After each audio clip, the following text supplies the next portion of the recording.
Awalnya, gaya hidup minimalis populer di kalangan milenial karena diyakini dapat membawa kedamaian, kejernihan, dan konsentrasi dalam hidup. Di Indonesia, gaya hidup minimalis mulai populer ketika beberapa buku tentang gaya hidup minimalis muncul di tengah masyarakat. Salah satu buku yang populer yaitu buku dari Marie Kondo yang berjudul Mary Method. Menurut penulis buku ini, konsep hidup minimalis adalah mengurangi jumlah harta benda. Untuk mewujudkan hidup minimalis ini, kita harus menyingkirkan hal-hal yang tidak penting dan tidak perlu. Kita fokus hanya pada barang-barang yang penting dalam jumlah yang cukup. Menurut Joshua Becker, penulis buku Becoming Minimalist, minimalisme adalah memiliki hal-hal yang membuat kita bahagia dan menghilangkan hal-hal yang tidak bikin kita bahagia. Ini bisa dibilang seperti hidup sederhana. Kita hidup dengan hal-hal yang kita butuhkan, meskipun tidak banyak, tapi berkualitas. Slogan yang sangat terkenal dari konsep minimalis adalah less is more. Kita punya sesuatu yang sebenarnya tidak terlalu dibutuhkan, tapi kita tidak buang. Contoh sederhananya adalah kumpulan hasil screenshot di HP yang kita pikir mungkin nanti bakal dipakai, tapi kenyataannya dibuka lagi saja jarang apalagi dipakai. Minimalis tidak terbatas pada barang saja. Kita bisa menerapkan hidup minimalis ini pada fashion, media sosial, penggunaan gadget, dan internet. Karena itu ada juga istilah digital minimalis. Gaya hidup minimalis sifatnya sangat personal.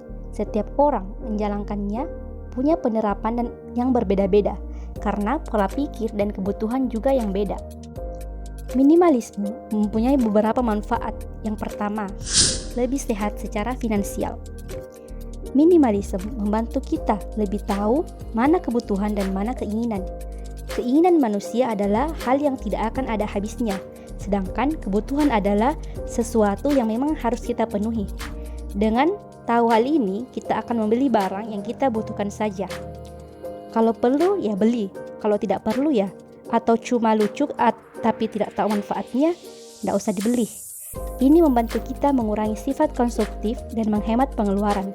Uang yang ada bisa dipakai untuk hal lain yang membuat kita lebih bahagia, misalnya untuk melakukan hobi atau untuk hal-hal yang benar-benar penting seperti tabungan pendidikan anak, asuransi kesehatan, tabungan pensiun, dan lainnya.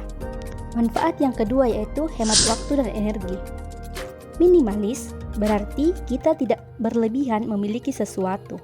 Misalnya tidak punya banyak barang berlebih di rumah, artinya kita tidak perlu meluangkan banyak waktu atau energi untuk mengurus, merapikan, dan membersihkan semua barang yang ada. Waktu dan energi yang kita punya bisa dipakai untuk hal lain yang lebih bermanfaat dan lebih produktif.